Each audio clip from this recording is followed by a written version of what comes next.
Hello दोस्तों, आज की कहानी बेहद रोमांटिक है। कहानी का फुल मजा लेने के लिए प्लीज लास्ट तक बने रहें। निक्की नहाने के लिए जैसे ही बाथरूम में पहुंची तभी अचानक उसके सौतेले भाई लक्की ने उसका रास्ता रोक लिया। मैंने बोल दिया ना, मैं नहीं दूंगी। लक्की उदास होते हुए बोला, कम से कम एक बार दिखा तो दे। मैंने आज तक नहीं देखा। देखने का बहुत मन कर रहा है। नहादानी से उसकी शराबी भाई से दोस्ती जी का जंजाल बन गई थी। निक्की ने अपना सर पीट लिया। कहने लगी, इसकी क्या गारंटी है कि देखने के बाद तुम ऐसे ही छोड़ दोगे? हाय रब्बा, ये कैसी मुसीबत मेरे गले पड़ गई है। लकी की बात सुनकर निक्की जोर जोर से हंसने लगी। बेवकूफ, अभी तुम्हारी बहन बहुत छोटी है, शादी के बाद बड़ी हो जाएगी। जैसे जैसे उसकी उम्र बढ़ेगी। भाई आज अपनी बहन की क्लास ले रहा था। लकी की उत्सुकता इतनी बड़ी हुई थी कि निक्की को बार बार बोल रहा था, अच्छा एक बात बता। निक्की अपने भाई से कह उठी, सच बोलना भाई, तूने आज तक कोई लड़की नहीं देखी क्या? मेरा मतलब कुछ तो देखा होगा ना? लकी बोला, आज पहली बार दर्शन करूंगा, सच बोल रहा हूँ, चल अब देर न कर। ये कहते हुए लकी ने निक्की को हेलो दोस्तों, स्वागत है आप सभी का हमारी एक और रोमांचक कहानी में। उम्मीद करती हूँ आपको ये कहानी बेहद पसंद आएगी। निक्की के लिए लॉकडाउन जी का जंजाल बन गया था। वो प्राइवेट स्कूल में पढ़ाने जाती थी। स्कूल बंद क्या हुआ? वो बेरोजगार होकर घर पर बैठ गई थी। घर में बूढ़े माँ बाप और एक सौतेला नशेड़ी भाई था। पैसों के साथ साथ घर का राशन पानी भी खत्म हो गया था। घर की खिड़की पर खड़ी बाहर सुनसान गलियों को देख रही थी। निक्की, इंसान तो इंसान, जानवर तक दिखाई नहीं दे रहे थे। श्मशान की बस्तियां आबाद थीं। वहां पर खूब भीड़ लगती थी। मौत ने चारों तरफ तांडव मचा रखा था। इंसान इंसान से डरने लगा था। निक्की बुरी तरह से टूट चुकी थी। जवानी की भूख को सहन करने वाली आज पेट की भूख के आगे हार गई थी। जिसने कभी किसी के आगे हाथ नहीं फैलाया, वो भाई के कमरे की तरफ जाने लगी। अपनों से मांगने में कौन सी शर्म? सीढ़ियों चढ़कर ऊपर लक्की के कमरे में देखा, वो नशे में धुत पड़ा हुआ था। अब इस नकारे को कैसे उठाऊं? लकी उठ तो ओ लकी, निक्की ने कई बार आवाज लगाई, तू ऐसे नहीं उठेगा। निक्की को बहुत गुस्सा आ गया था। उसने बाल्टी भर पानी उस पर डाल दिया। वो एकदम से उठ गया था। अपने पास निक्की को देखकर वो क्या उठा? ये कोई तरीका है? उठाने का सारा नशा उतार दिया। मैंने तुझसे कई बार मना किया है कि मेरे कमरे में मत आया कर। लकी गुस्सा दिखाते हुए बोला, जब भूख लगेगी मैं खुद आकर खाना खा लूंगा। निक्की कहने लगी, खाना तो तब खाएगा ना जब घर में राशन होगा। सारे बर्तन खाली पड़े हैं। घर में एक दाना भी नहीं जो तुझे पकाकर खिला सको। मुझे कुछ पैसे दे ताकि मैं बाजार जाकर सामान ला सकूं। लकी मुस्कुरा कर बोला, रुपए तो मैं दे दूंगा, लेकिन सामान कहाँ मिलेगा? सारी दुकानें तो बंद है। सुबह सवेरे सिर्फ 1 घंटे के लिए खुली थी। अब तो कल ही कुछ हो सकता है। निक्की उदास होकर लकी की चारपाई पर ही बैठ गई। भाई, अब तू ही कुछ करना। मुझे तो भूख सहन करने की आदत है, लेकिन माँ बाबूजी को भूखा नहीं देख सकती। मुझे यकीन है कि तू कुछ भी कर सकता है। तेरे लिए कोई काम मुश्किल नहीं। निक्की लकी को मस्का मारने लगी थी। मैं तेरे सारे कमरे की सफाई भी कर दूंगी। ये ले, उसने लकी को तौलिया देते हुए कहा, मैंने तेरे सारे कपड़े गीले कर दिए थे, इनको बदलकर दूसरे कपड़े पहन ले। लकी आज अपनी बहन के सारे गिले शिकवे भुलाकर उसको खुश करने वाला था। सबकी खुशी का ख्याल रखने वाली निक्की के मुरझाए हुए चेहरे को फूल की तरह खिला हुआ देखना चाहता था। लकी मुस्कुराते हुए निक्की के बेहद नजदीक पहुंच गया। निक्की कुछ समझ नहीं पाई कि आज उसका भाई आखिर उससे क्या चाहता है। वो कुछ कह पाती उससे पहले ही लक्की ने कहा, मेरे कपड़े तूने गीले किए हैं, इसलिए अब तुझे ही बदलने पड़ेंगे। यही तुम्हारी सजा है, फिर मैं सामान लाकर दूंगा। निक्की समझ नहीं सकी कि आखिर लक्की ऐसा क्यों चाहता है। वो इतनी पढ़ी लिखी होने के बावजूद समझ ना सकी कि भाई की आंखों में अब वो खटकने लगी है। लॉकडाउन से पहले जो शहर की खूबसूरत लड़कियों को देखकर जो खुश होता था, आज लक्की अपनी खूबसूरत बहन को देखकर न जाने क्या क्या सोच बैठा था। उस पर निक्की ने ये बेवकूफ कर दी कि कपड़े बदलने की ये छोटी सी सजा उसने मंजूर कर ली थी। उस नादान को क्या पता कि पेट की भूख से भी खतरनाक जिस्म की भूख होती है, जैसे एक बार लग जाए कभी नहीं मिटती। निक्की के हाथ आज पहली बार छू रहे थे। उसमें लक्की की शर्ट बनियान क्या निकाली। सारे शरीर के रोंगटे खड़े हो गए थे। लक्की का शरीर ब्रज गीला और मजबूत था। निक्की ने लक्की की आंखों में देखते हुए अब उसके नीचे के कपड़े उतारने लगी। शर्म के कारण हड़बड़ी में घुटने से निकलने के चक्कर में निक्की नीचे की तरफ क्या झुकी। सारा खेल ही बिगड़ गया था। ये नजारा देखकर निक्की की आंखें फटी की फटी रह गईं। उसके मुंह से चीख निकलने वाली ही थी कि यही सोचकर निक्की ने अपने मुंह पर हाथ रख लिया था। घुटनों के बल बैठी हुई निक्की के पास पहुंचते ही लक्की को उठा, इतनी गौर से क्या देख रही हो। लक्की की ये बात सुनते ही निक्की झपटे हुए शर्मा कर अपना सिर नीचे झुका लिया था। निक्की शर्म से पानी पानी हो रही थी। उसने लक्की के सामने अपने सिर को 2-3 बार ने हिलाया था। कुछ नहीं होगा पगली, लेकिन भाई के उस पर बहन का अधिकार नहीं होता, ये गलत है। लक्की, निक्की ये सब कहते हुए लक्की के कमरे से बाहर जाने लगी। लक्की ने निक्की को छोड़ दिया था। वो नाराज होते हुए कपड़े पहनने लगा। निक्की भी क्या करती, लेकिन शर्म और लाज बार बार उसके सामने आकर खड़ी हो जाती। ये तेरा भाई है, पति नहीं, जो अपनी अमानत सौंपने चली थी। ये सब सही नहीं है। हमें मर्यादाओं में रहना चाहिए, लेकिन आग तो दोनों तरफ लगी थी। बच पाना मुश्किल है। खाने पीने का सारा सामान लक्की ने लाकर रख दिया था। निक्की समझ गई थी कि लक्की मुझसे नाराज है, तभी तो बात नहीं की। उसने सभी के लिए खाना तैयार कर लिया था, लेकिन लक्की ने खाना नहीं खाया। निक्की अपने कमरे में बैठी हुई सोच रही थी कि लक्की को वो वाली भूख लगी हुई है। रोटी खाने से सिर्फ पेट भरता है, जिस्म नहीं। निक्की के प्रति लक्की की चाहत बहुत ज्यादा बढ़ गई थी। वो उसके आगे पीछे घूमता रहता। निक्की मन ही मन सोचने लगी, लॉकडाउन में भाई कहीं बाहर भी तो नहीं निकल सकता। सख्त पहरा लगा हुआ है। नहाने के लिए जैसे ही निक्की बाथरूम में पहुंची, लक्की ने अचानक रास्ता रोक लिया। मैंने बोल दिया ना, मैं नहीं दूंगी। लक्की उदास होते हुए बोला, कम से कम एक बार देख तो लूं। मैंने आज तक नहीं देखा। देखने का आज बड़ा मन कर रहा है। नादानी में निक्की और लक्की की दोस्ती जी का जंजाल बन गई थी। निक्की ने अपना सर पीट लिया। इसकी क्या गारंटी है कि देखने के बाद तुम ऐसे ही छोड़ दोगे और कुछ नहीं करोगे? हाय रब्बा, ये कैसी मुसीबत मेरे गले पड़ गई है। लक्की की बात सुनकर निक्की जोर जोर से हंसने लगी। बेवकूफ, अब भी तेरी बहन बहुत छोटी है, शादी के बाद बड़ी होगी। जैसे जैसे उम्र बढ़ती है, भाई आज अपनी बहन की क्लास ले रहा था। लक्की की उत्सुकता इतनी बड़ी हुई थी कि निक्की को बार बार बोल रहा था, अच्छा एक बात बता भाई। निक्की उससे पूछ बैठी, सच बोल न भाई, तूने आज तक कोई लड़की नहीं देखी क्या? मेरा मतलब कुछ तो देखा होगा ना। आज पहली बार दर्शन करूंगा, लक्की ने कहा।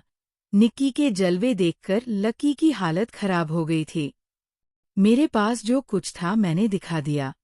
निक्की कहने लगी, अब बाहर निकल, मुझे भी नहाने दे। तुझको अपने भाई पर थोड़ा बहुत भी तरस नहीं आता क्या? लक्की ने मुस्कुराते हुए कहा, ज्यादा न सही। कम से कम एक बार तो निक्की रहमदिल थी। सिर्फ एक बार, इससे ज्यादा कुछ नहीं। बेखबर निक्की को क्या मालूम था? परवाना खुद क्षमा में जलकर अपनी हस्ती मिटाने वाला था। नादान क्षमा कुछ न समझ सकी। सुबह से शाम हो गई, लक्की अब तक घर क्यों नहीं आया? निक्की खुद को कोस रही थी। और दिखा जलवे आखिर है तो वो भी एक मर्द ना कब तक अपनी इच्छा पर काबू रखता। ऐसी मेरी जवानी किस काम की, जो किसी का भला न कर सके। भाई भाई कहकर रिश्तों को इतना बांधना भी ठीक नहीं। अगर उसको कुछ हो गया तो क्या करेगी? अपनी जवानी का अचार डालेगी क्या? नहीं, वो मुझसे नाराज होकर नहीं गया है।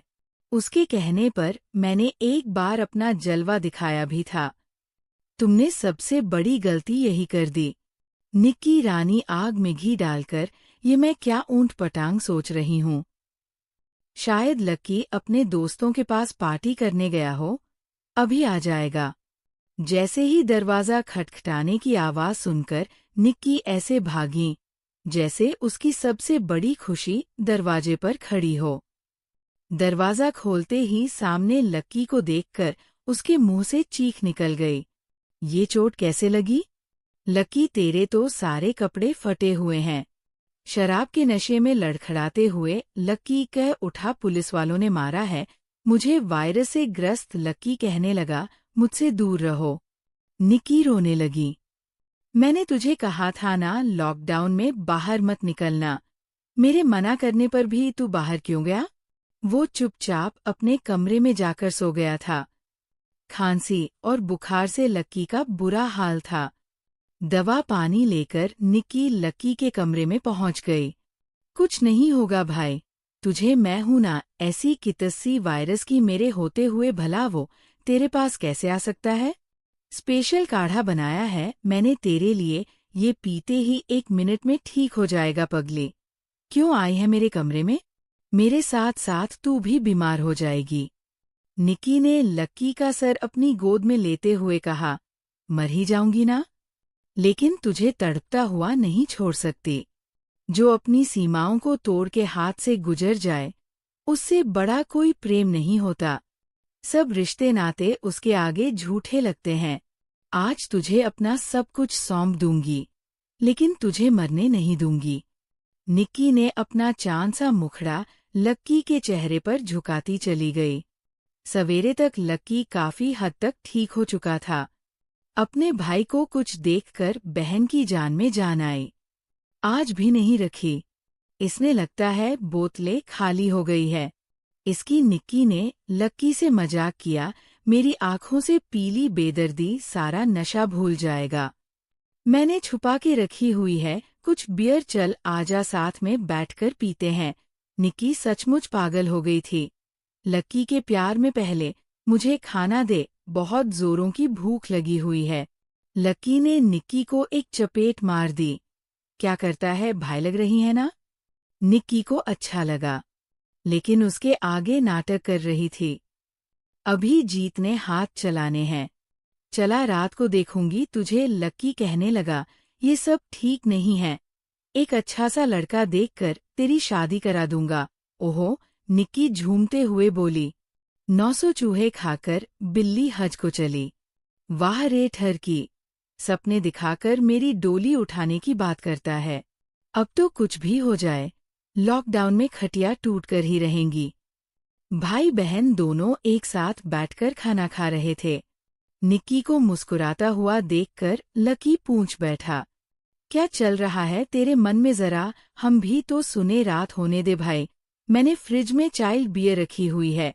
आज पहली बार तेरे साथ बैठकर मैं भी पीऊंगी, बड़ा मजा आएगा।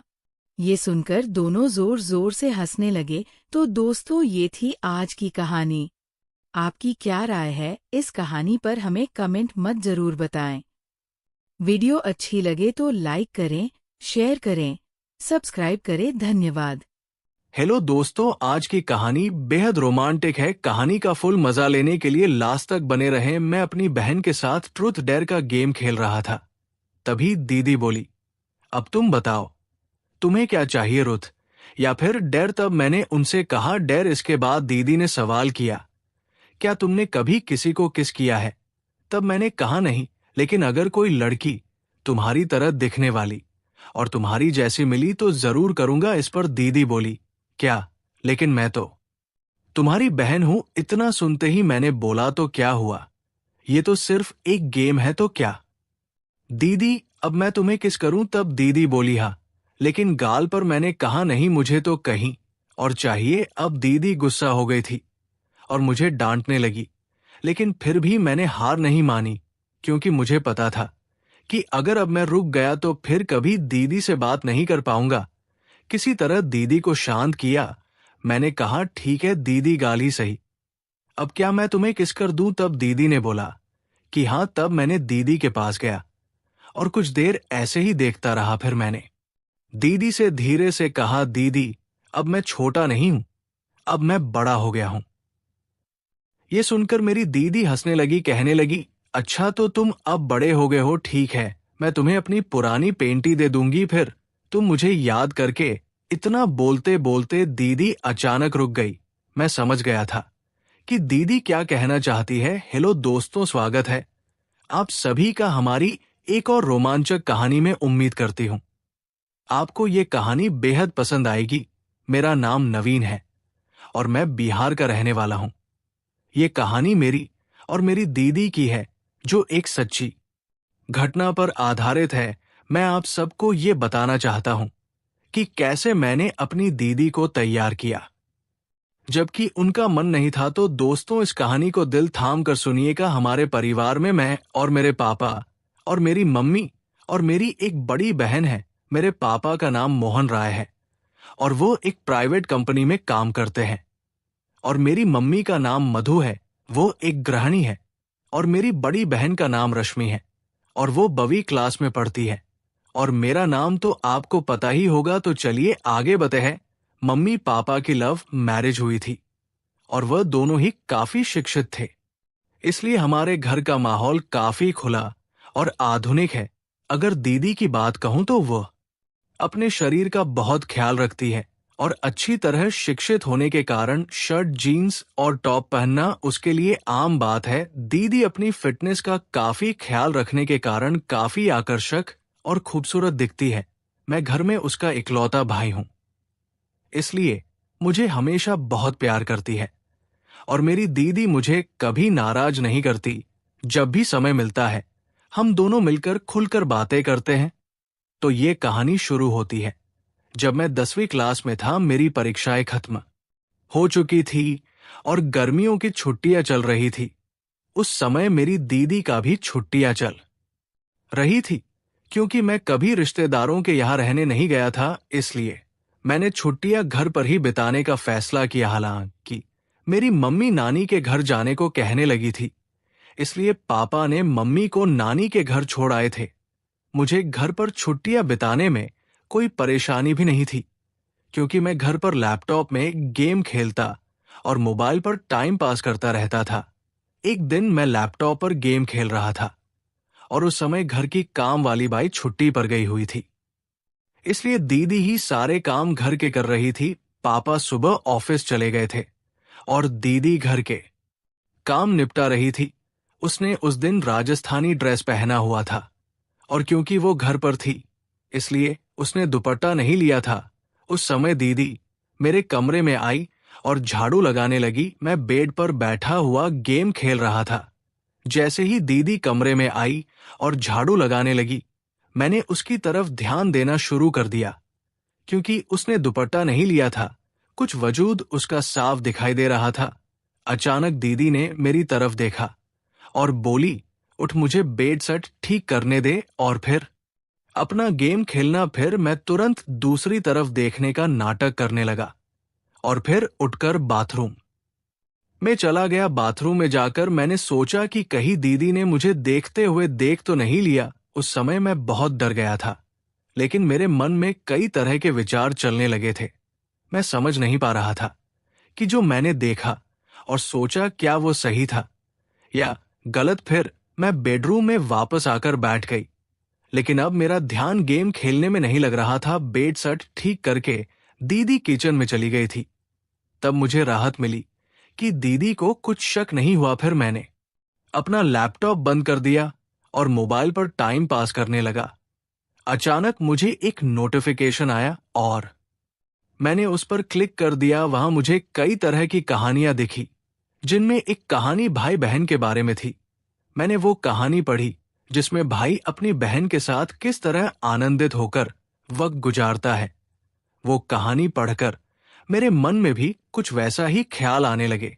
तब मैं बाथरूम में जाकर अपनी दीदी के बारे में सोचते हुए हैंड प्रैक्टिस करने लगा। फिर बाहर आया तो देखा कि उधर दीदी किचन में खाना बना रही थी और फिर मैं फिर से पानी निकालते हुए दीदी को देख रहा था। वो मेरी तरफ पीठ करके खड़ी थी और मैं उन्हें ध्यान से देख रहा था। उसका यान खाना बनाने में था, इसलिए उसे पता नहीं चला कि मैं उसे किस तरह देख रहा हूं। और तभी अचानक दीदी पीछे मुड़ी और मेरी तरफ देखते हुए बोली, क्या रे नवीन, क्या हुआ, क्या देख रहा है? मैं तो एकदम से घबरा गया और स्थिति संभालते हुए बोला, कुछ नहीं दीदी, मैं देख रहा था कि मेरी प्यारी दीदी कितनी मेहनत करती है सुबह से लेकर रात तक। ये सुनकर दीदी को बहुत अच्छा लगा और उसने कहा, भाई कुछ सालों बाद तुम्हारी पत्नी भी आ जाएगी मम्मी की मदद करने के लिए। और इतना कहकर दीदी हंसने लगी। मैं अपने बेडरूम में चला गया और सोचा कि दीदी को क्या पता कि मैं उसे ही देख रहा था और क्या सोच रहा था। इस तरह दीदी को देखते देखते कुछ दिन निकल गए और तब मैंने सोचा कि सिर्फ देखने से कुछ नहीं होगा, कुछ प्लान बनाना पड़ेगा। ऐसा सोचते सोचते शाम हो गई और पापा ऑफिस से घर आ गए। उन्होंने कहा कि ऑफिस के काम के लिए मुझे 10 दिनों के लिए विदेश जाना पड़ेगा। ये सुनकर मैं मन ही मन बहुत खुश हुआ और मैंने सहमति में सर हिला दिया। फिर 3 दिन बाद पापा जाने वाले थे और मैंने ठान लिया कि जो भी करना है इन 10 दिनों में ही करना है, नहीं तो फिर ऐसा मौका कभी नहीं मिलेगा। अगला दिन मंगलवार था, पापा जाने वाले थे, इसलिए थोड़ी बहुत शॉपिंग करनी थी। दीदी और पापा शॉपिंग के लिए निकलने वाले थे। तब मुझसे पूछा, तू जाएगा क्या? तब मैंने मना कर दिया और कहा, आप लोग जाओ, मैं गेम खेलूंगा। फिर दीदी और पापा शॉपिंग के लिए चले गए और उनके जाते ही मैंने दरवाजा लॉक किया और उनके बेडरूम में गया। मैंने अलमारी खोलकर देखा कि क्या मुझे कोई आइडिया मिलता है। मैंने अलमारी में ढूंढने की कोशिश की तो मुझे दीदी की लिपस्टिक और बॉडी स्प्रे मिला। ढूंढते हुए मुझे दीदी के कुछ कपड़े मिले। उनमें एक ड्रेस मिला, दीदी का वन पीस था। उसे देखकर मैंने सोचा, दीदी इस ड्रेस में कैसी लगेगी। ये सोचते सोचते मैंने अलमारी में कपड़े ठीक ठाक से रख दिए, लेकिन बेडरूम में दीदी की फोटो देखकर मुझे फिर से कुछ अजीब सा महसूस हुआ। अब मैंने मन में ठान लिया था कि दीदी के नाम पर कुछ भी नहीं होने वाला। अब कुछ करना ही पड़ेगा, तभी मैं शांत हो पाऊंगा। सब कुछ ठीक से समेटकर मैं हॉल में आकर टीवी देखने लगा। तब दीदी और पापा वापस आ गए और वो भी आकर हॉल में बैठ गए। इस तरह वो दिन तो निकल गया और अगले दिन पापा जाने वाले थे, इसलिए दीदी ने जल्दी उठकर सब कुछ समेट दिया और पापा को नाश्ता देकर घर के बाकी काम करने लगी। सुबह के 8 बजे पापा हमें बाय बोलकर चले गए और दीदी भी घर के कामों में लग गई। पापा का बाहर कंपनी में काम से जाना हमारे लिए कोई नई बात नहीं थी। दीदी जल्दी उठने और पापा को संभालने के चक्कर में नहाने नहीं जा पाई थी। पापा के जाने के बाद सुबह 9 बजे दीदी नहाने चली गई और मैं हॉल में टीवी देख रहा था। अचानक दीदी की आवाज आई, नवीन तौलिया दे दो, मैं बाहर ही भूल आई हूं। मैं तुरंत तौलिया लेकर गया। दीदी ने दरवाजा थोड़ा सा खोला और तौलिया लेने के लिए हाथ बढ़ाया। जब तौलिया के लिए हाथ बढ़ाया तब मैंने देखा कि दीदी के बाल पूरी तरह भीगे हुए थे। उनके हाथ से पानी टपक रहा था और उनके चेहरे और हाथों पर पानी की बूंदें देखकर दीदी मुझे बेहद खूबसूरत लगी। जब दीदी ने हाथ आगे किया तो वो थोड़ा साइड में खिसक गई। तब मुझे वो थोड़ी सी दिखी थी और उस पर पानी की बूंदें भी थी। उसके हाथ जैसे मुझे अंदर बुला रहे थे, लेकिन वो चालाक थी, तुरंत अंदर खिसक गई। ऐसा लग रहा था कि मैं तुरंत अंदर जाकर मैं अपनी दीदी के साथ कुछ प्यार भरे पल बिताऊं। वैसे भी पापा घर पर नहीं थे, लेकिन मैंने खुद पर काबू किया और हॉल में आकर बैठ गया। फिर 5 मिनट बाद तीरी तौलिया लपेटे हुए हॉल में आ गई और टीवी के पास लगे शीशे के सामने खड़े होकर हेयर ड्रायर से बाल सुखाने लगी। मैं और भी ज्यादा परेशान हो गया और उसे पीछे से देखने लगा। जब जब दीदी अपने बालों में हाथ डालकर हेयर ड्रायर से बाल सुखा रही थी, उसके लिए ये सब नॉर्मल था, लेकिन उसे क्या पता था कि पीछे सोफे पर बैठा लड़का उसे आनंद देने के लिए पागल हो रहा था और उसे पीछे से देख रहा था। मैंने मन में विचार किया कि आज से ही कोशिश करनी चाहिए और मैंने बिना समय गवाए बोला, दीदी तू हमेशा सूट सलवार और राजस्थानी ड्रेस ही पहनती है। तब दीदी बोली, क्यों रे भाई, ऐसा क्या है, मुझे जो सही लगता है वो पहनती हूं, तुम्हें ऐसा क्यों लगता है कि कुछ और पहनना चाहिए? तब मैंने कहा, कुछ नहीं दीदी, कल जब तुम जीन्स और टॉप पहनी थी तो बस यूं ही कह रहा था। तब दीदी बोली, अरे पागल, घर में कौन जीन्स और टॉप पहनता है, बाहर जाना हो तभी तो पहनूंगी ना। फिर मैंने कहा, ऐसा नहीं है दीदी, जब तुम सूट सलवार और राजस्थानी ड्रेस पहनती हो तो थोड़ा उम्र दराज लगती हो, इसलिए बोला। फिर दीदी ने जवाब दिया कि मैं इतनी खूबसूरत हूं और फिर क्या चाहिए। इतना कहकर दीदी जोर से हंसी और बेडरूम में कपड़े पहनने चली गई। मैं भी हंस पड़ा और टीवी देखने लगा। थोड़ी देर बाद दीदी बाहर आई कपड़े बदलकर। ये देखकर मुझे खुशी भी हुई और नाराजगी भी, क्योंकि उसने मेरी बात मानी थी। नाराजगी इसलिए कि अब वो फिर से पूरी तरह से ढकी हुई थी। दीदी हॉल में आई और बोली, अब कैसी लग रही हूं? मैं हैरान होकर बोला, वाह दीदी, अब तो आप एकदम हसीना लग रही हो। दीदी बोली, अरे बुद्धू, तेरे मेरे बीच में 2 साल का है। अब मुझे समझ नहीं आ रहा था कि क्या कहूं, लेकिन कुछ तो कहना था, इसलिए मैंने कहा, अरे दीदी, तुम्हारे और मेरे उम्र का अंतर सिर्फ हमें पता है, लेकिन बाहर किसी को थोड़ी पता है। अगर हम दोनों बाहर घूमने गए तो लोग सोचेंगे कि हम गर्लफ्रेंड बॉयफ्रेंड हैं। इतना कहकर मैं जानबूझकर रुक गया और दीदी की प्रतिक्रिया देखने लगा। तब दीदी ने बिना समय गवाए उत्सुकता से पूछा, अच्छा और क्या बोलना भाई, अब आगे? मैंने कुछ नहीं बोला, बस इतना कहा कि छोड़ो दीदी, तुम्हें गुस्सा आ जाएगा। तब दीदी बोली, मुझे कभी तुझ पर गुस्सा आया है क्या? और मुझे पता है कि मेरा भाई कभी कुछ गलत नहीं करता, तो मुझे गुस्सा क्यों आएगा? अब जल्दी बोल, क्या कहने वाला था?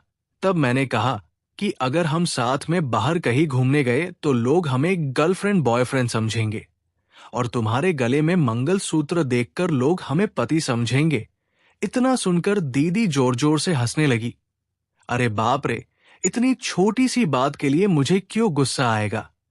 और फिर से दीदी हंसने लगी। तब मैंने उससे कहा, हंसो मत दीदी। इतना सुनकर दीदी ने मुझे चिढ़ाने के लिए फिर से हंसना शुरू कर दिया और मैंने दीदी की तरफ दौड़ लगाई। मजाक में मारने के लिए दीदी तब भागकर किचन में चली गई और हंसती रही। फिर हॉल में बैठकर सोचने लगा कि चलो, शुरुआत तो हो गई है, लेकिन अभी बहुत काम बाकी है और वो भी उतना ही मुश्किल है। दीदी बहुत संस्कारी है और मैंने कभी उसे ऐसा महसूस नहीं किया कि उसे इस तरह की किसी चीज की कमी महसूस हो रही हो। जरूरत तो मुझे थी और मुझे जरूरत किसी भी हाल में पूरी करनी थी, वो भी दीदी से। फिर थोड़ी देर बाद मैंने फिर से कोशिश शुरू की। दीदी किचन में काम कर रही थी। मैं वहां पर गया और कहा, दीदी तुम्हें रोज रोज ये काम करते करते बोरियत नहीं होती क्या? तब दीदी ने कहा, नहीं, जब हमारे काम वाली बाई आती है तब मुझे आराम मिलता है। तब मैंने कहा, दीदी अभी तो छुट्टियां शुरू हुई है और मुझे बहुत बोरियत फील हो रही है। तब दीदी ने कहा, तो क्या करे, कहाँ चले घूमने? हम दोनों ही हैं घर में। अब मैंने कहा, चलेंगे दीदी, लेकिन पापा के आने के बाद। तब दीदी बोली, तब तक क्या करेगा? मैंने बोला, मुझे एक गेम पता है, अगर तुम्हें कोई दिक्कत ना हो तो खेलते हैं। दीदी ने कहा, मुझे लैपटॉप पर गेम खेलने में कोई दिलचस्पी नहीं है, कुछ और बताओ। फिर मैंने कहा, अरे मेरी यारी दीदी, लैपटॉप पर नहीं, बस ऐसे ही हम दोनों खेलेंगे। तब दीदी बोली, अच्छा ठीक है, कौन सा गेम है? मैंने बोला, दीदी टूथ और डियर। तब दीदी बोली, अच्छा वो गेम, चलो ठीक है खेलते हैं। लेकिन पहले मुझे घर के काम खत्म करने दे, फिर खेलेंगे। तब मैंने कहा ठीक है दीदी, तब तक मैं अपने बेडरूम में जाता हूं। जब तुम्हारा काम खत्म हो जाए तो बेडरूम में आ जाना। ये कहकर मैंने उसे पीछे से गले लगा लिया और गाल पर एक किस किया और फिर बेडरूम में जाकर बैठ गया। बेडरूम में बैठकर सोचने लगा कि दीदी तैयार तो हो गई है, क्या पूछूं जिससे उसे गुस्सा ना आए और मेरा काम भी हो जाए। थोड़ी देर बाद दीदी बेडरूम में आई और मेरे सामने बैठ गई। फिर दीदी बोली, अब बोल क्या खेलना है। तब मैंने बोला, दीदी तुम्हें तो पता ही है रूथ, और डर का खेल। अब मुझे बताओ कि गेम की शुरुआत तुम करोगी या फिर मैं। तब दीदी ने कहा, तुम ही करो शुरुआत। फिर मैंने दीदी से पूछा, आपको ट्रुथ चाहिए या फिर डर। तब दीदी बोली, ट्रुथ। फिर मैंने सवाल पूछा, तुम्हारा अभी कोई बॉयफ्रेंड है क्या? मेरा सवाल सुनते ही दीदी बोली, ये कैसा सवाल है नवीन? तब मैंने कहा, ही मेरा सवाल है और आपने ही तो ट्रुथ चुना है, तो अब बताओ। फिर दीदी बोली, हाँ मेरा बॉयफ्रेंड है। इसके बाद दीदी से बोला, अब आप मुझसे पूछो, मेरा भी ट्रुथ है। तब दीदी ने थोड़ा सोचा और फिर मुझसे सवाल पूछा। दीदी बोली, तुम्हारी कोई गर्लफ्रेंड है? तब मैंने हमें जवाब दिया। और कहाँ है? वो मेरे सामने ही बैठी है। मेरा जवाब सुनते ही दीदी थोड़ा गुस्से में बोली, अरे भाई ऐसा बोलना गलत है, मैं तुम्हारी दीदी हूं। शुरू में ही मेरा आत्मविश्वास थोड़ा कम हो गया क्योंकि दीदी को ऐसे गेम में कोई इंटरेस्ट नहीं था और वो संस्कारी थी, लेकिन मैं हार मानने को तैयार नहीं था। तब मैंने कहा, अरे दीदी मजाक में बोला था, आप तुरंत क्यों गुस्सा हो जाती हो? तब दीदी प्यार भरी मुस्कान के साथ हंस पड़ी और सर हिला दिया। इसके बाद फिर मैं दीदी से पूछने लगा, अब आपको क्या चाहिए, ट्रुथ या फिर डर? तब फिर से दीदी ने ट्रुथ बोला। तब मैंने उनसे सवाल किया, क्या आपने खेल का आनंद लिया या कोई खेल खेला? तब दीदी गुस्से में बोली, नवीन ये कुछ ज्यादा हो रहा है। मुझे नहीं लगता कि तुम्हें ऐसे सवाल पूछने चाहिए। अब हमें यही रुक जाना चाहिए। इस पर मैंने कहा, अरे दीदी हम तो अच्छे दोस्त हैं ना, और मुझे नहीं लगता कि तुम मुझसे कुछ छुपा सकती हो। अगर तुम मुझसे प्यार करती हो और मुझ पर विश्वास है तो फिर। दीदी बोली, लेकिन भाई तुम मेरे तो भाई हो ना, और ये बातें सही नहीं है। तब मैंने उनसे कहा, दीदी तुम तो बहुत पढ़ी लिखी हो, फिर भी तुम्हें ये बातें गलत लगती है। ये वही बातें हैं जो हमें साइंस में सिखाई जाती है। तब दीदी बोली, ये साइंस में नहीं सिखाई जाती भाई। तब मैंने कहा, नहीं सिखाई जाती तो मुझे इन चीजों के बारे में कुछ भी पता नहीं होना चाहिए। इसके बाद दीदी बोली, तुम्हें हर चीज जानने का पूरा हक है, लेकिन ध्यान रखो कि तुम किससे पूछ रहे हो। तुम मुझसे यानी कि अपनी दीदी से ये सब पूछ रहे हो। तब मैंने कहा, दीदी तुम्हें भी पता है कि मेरे कोई और दोस्त या गर्लफ्रेंड नहीं है, तो मैं किससे पूछूंगा? तुम ही हो जिससे मैं हर बात करता हूं। तब दीदी को थोड़ा बुरा लगा क्योंकि बचपन से ही मैं ज्यादा बाहर नहीं गया था और इसीलिए मेरे ज्यादा दोस्त भी नहीं थे। उसे समझ में आ गया कि मैं नहीं मानूंगा। तब वो बात करने के लिए तैयार हो गई। तब दीदी बोली, हाँ मैंने अपने बॉयफ्रेंड के साथ कुछ आनंद भरे पल गुजारे हैं। तब मैंने कहा, दीदी इतनी छोटी सी बात के लिए कितना समय ले लिया? इस पर दीदी बोली, अब तो खुश होना। फिर दीदी थोड़ी मुस्कुराई और बोली, अब तुम बताओ तुम्हें क्या चाहिए, ट्रुथ या डर? तब मैंने उनसे कहा, डर। इसके बाद दीदी ने सवाल किया, क्या तुमने कभी किसी को किस किया है? तब मैंने कहा, नहीं, लेकिन अगर कोई लड़की तुम्हारी तरह दिखने वाली और तुम्हारी जैसी मिली तो जरूर करूंगा। इस पर दीदी बोली, क्या अभी तो तुम कह रहे थे कि मैं तुम्हारी गर्लफ्रेंड हूं और अब फिर कह रहे हो कि अगर कोई और लड़की मिली तो किस करोगे? इतना सुनते ही मैं बोला, तो क्या तुम्हें किस करूं दीदी? तब दीदी बोली, हाँ, लेकिन गाल पर। मैंने कहा, नहीं, मुझे तो कहीं और चाहिए। अब दीदी गुस्सा हो गई थी और मुझे डांटने लगी, लेकिन फिर भी मैंने हार नहीं मानी क्योंकि मुझे पता था कि अगर अब मैं रुक गया तो फिर कभी दीदी से बात नहीं कर पाऊंगा। किसी तरह मैंने दीदी को शांत किया। मैंने कहा, दीदी ठीक है, गाल पर ही सही है, अब मैं करूं क्या? तब दीदी ने कहा कि हाँ जल्दी किस करो।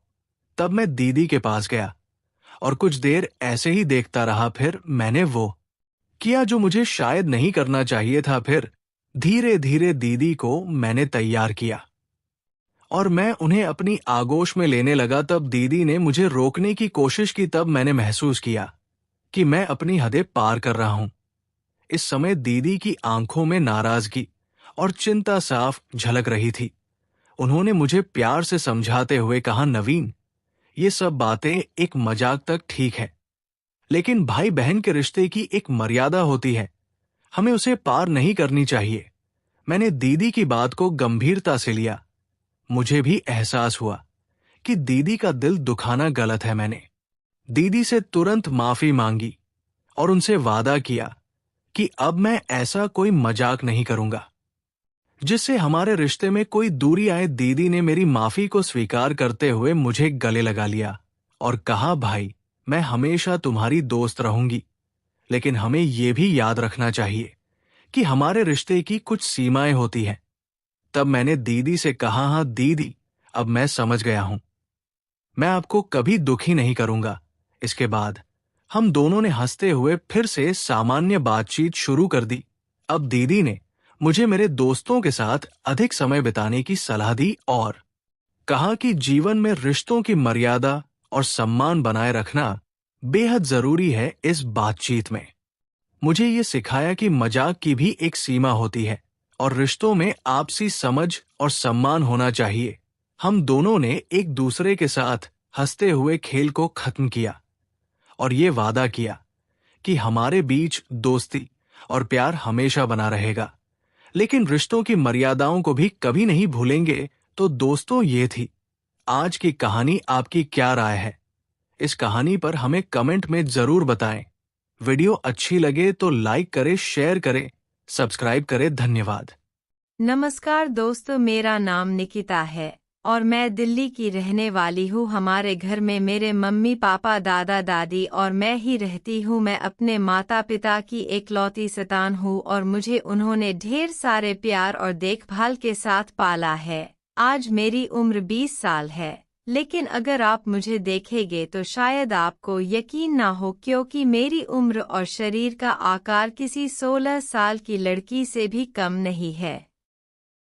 और इसका मैं खुद को ही देती हूँ। जब से मैंने 15 साल की उम्र में कुछ बदलावों की शुरुआत की थी, तब से ही मैंने खुद को एक नए रूप में ढालना शुरू कर दिया था। हमारे घर में कुल 5 कमरे हैं। एक में मम्मी पापा रहते हैं, दूसरा दादा दादी का है जो अब 60 से ऊपर की उम्र के हैं और अक्सर अपने कमरे में आराम करते रहते हैं। तीसरे कमरे में मैं खुद रहती हूँ और बाकी 2 कमरे हम अलग अलग कामों के लिए इस्तेमाल करते हैं। मेरे पापा की उम्र 39 साल है। पापा एक सफल बिजनेसमैन है और उनका खुद का बिजनेस है। हमारे पास पैसों की कमी नहीं है, लेकिन हम बहुत अमीर भी नहीं है।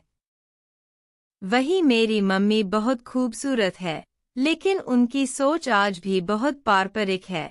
वह अपना ज्यादातर समय पूजा पाठ, दादा दादी की सेवा और घर के कामों में बिताती है। पापा के साथ उनका रिश्ता भी थोड़ा खास नहीं है, क्योंकि मम्मी अपने समय का अधिकतर हिस्सा घर के कामों में लगाती है और पापा को ज्यादा समय नहीं दे पाती है।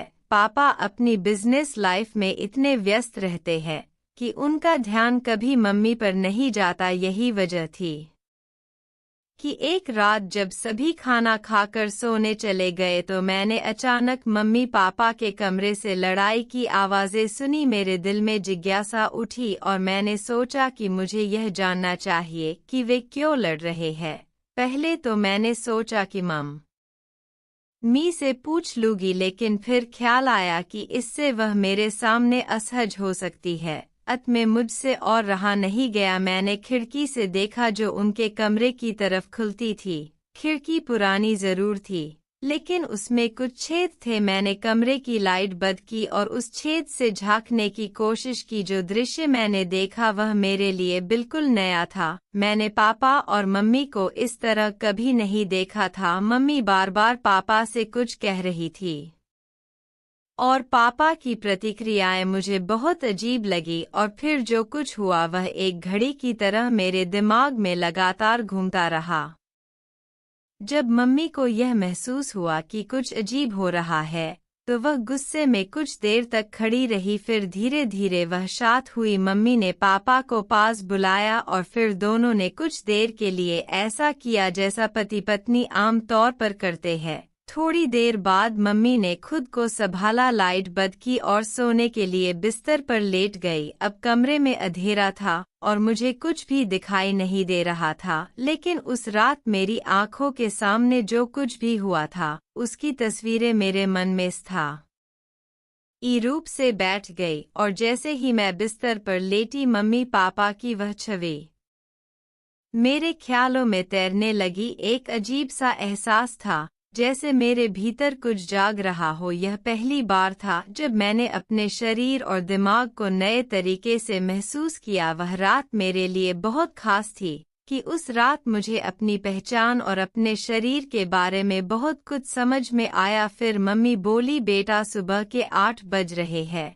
स्कूल नहीं जाना है क्या? तो जैसे ही मम्मी की आवाज़ आई मैंने बिस्तर छोड़ा और बिना सोचे समझे सीधे बाथरूम की ओर बढ़ी। जैसे ही मैंने दरवाज़ा खोला खुला मेरे सामने वही पुराना नज़ारा था जो मेरे दिल और दिमाग में हमेशा घूमता रहता था। फिर वही ख्वाहिशें, वही दबी हुई इच्छाएं और मुझे फिर से खुजली महसूस होने लगी। मैंने अपनी कमजोरी को नज़रअंदाज करते हुए अपने हाथों की मदद ली। मेरे अंदर एक अजीब सा एहसास था, लेकिन फिर भी मैंने खुद को संभाला। खैर, जैसे तैसे खुद को स्कूल जाने के लिए तैयार किया, ड्रेस पहनी और बाहर आ गई। नाश्ते की टेबल पर पापा से सामना हुआ। रोज की तरह मैंने उन्हें गुड मॉर्निंग कहा और आज भी मैंने वही कहा, लेकिन आज मेरे दिल में और था।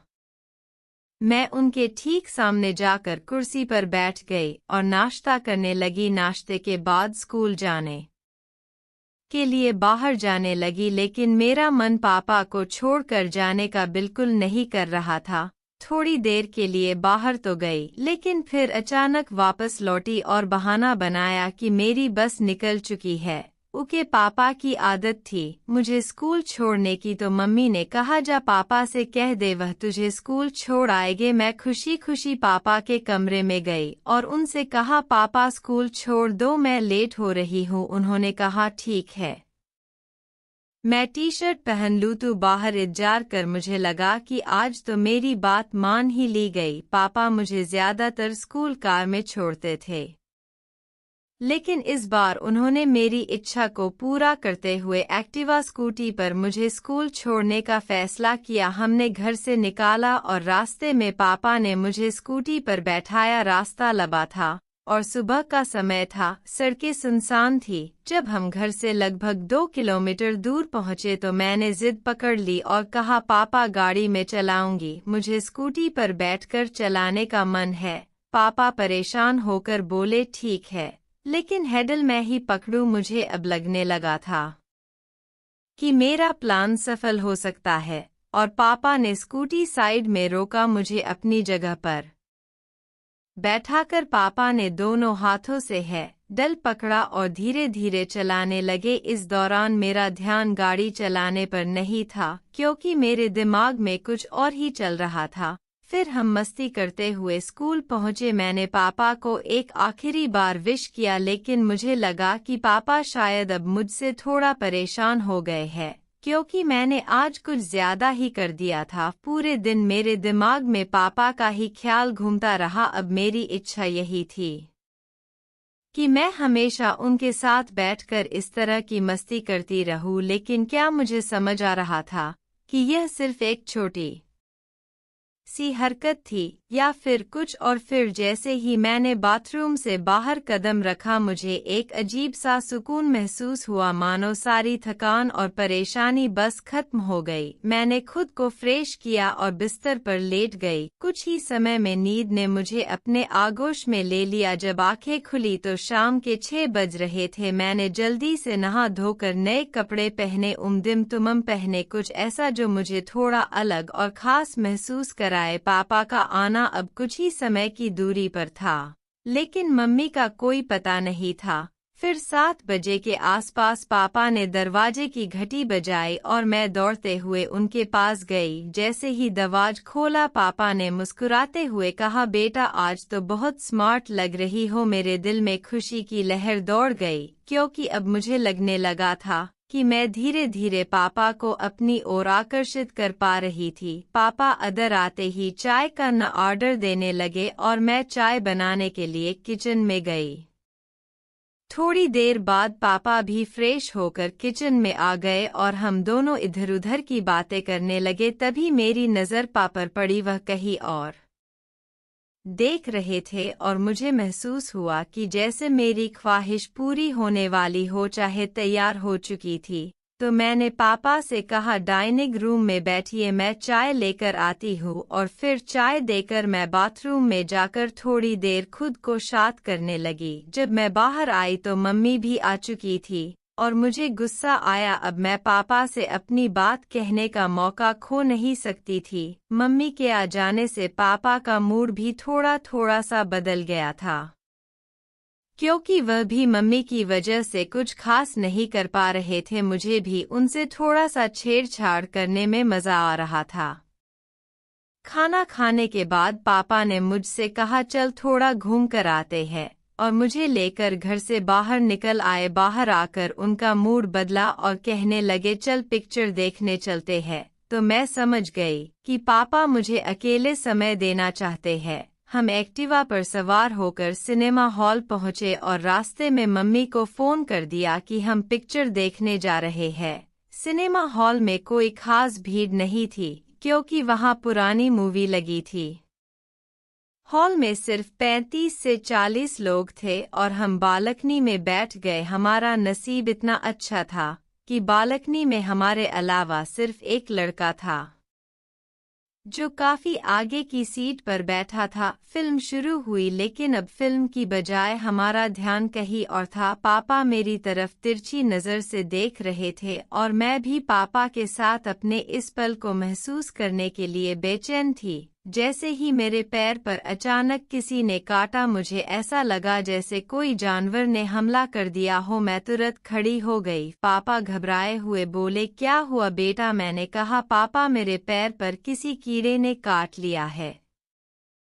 पापा ने तुरंत कहा, बेटा बैठ जा, अगर काटे तो मेरी सीट पर आ जाना। तो मैं बैठ गई, लेकिन कुछ ही मिनटों बाद मैंने फिर से अचानक खड़ा होना शुरू किया। इस बार किसी ने नहीं काटा था, बल्कि मैंने जानबूझकर ऐसा किया था। पापा हंसी में बोले, अगर काटे तो मेरी सीट पर आ जाना थी। मैंने मजाक करते हुए कहा, पापा जैसे उस कीड़े ने मुझे काटा वैसे ही आपको भी काट लेगा। पापा थोड़ी देर चुप रहे, फिर मुस्कुराते हुए बोले, तू एक काम कर, मेरे बगल में बैठ जा। और मैं पूरी तरह से तैयार थी। पापा के कहने पर मैं उनके पास जाकर बैठ गई और पर्दे की ओर देखने लगी। मैं उनके बगल में बैठकर पूरी तरह से छोटी सी महसूस हो रही थी, जबकि मेरी उम्र उस समय 18 साल थी। फिर पापा ने पैसे निकाल कर कहा, कैंटीन से कुछ ले आ बेटा। मैंने बाहर जाकर कैंटीन से खाने के सामान खरीदे और टॉयलेट जाने के बाद वापस आई। पिक्चर शुरू हो चुकी थी और मैं पापा के पास बैठते हुए बोली, पापा मुझे आपके साथ बैठने में बहुत अच्छा लग रहा है।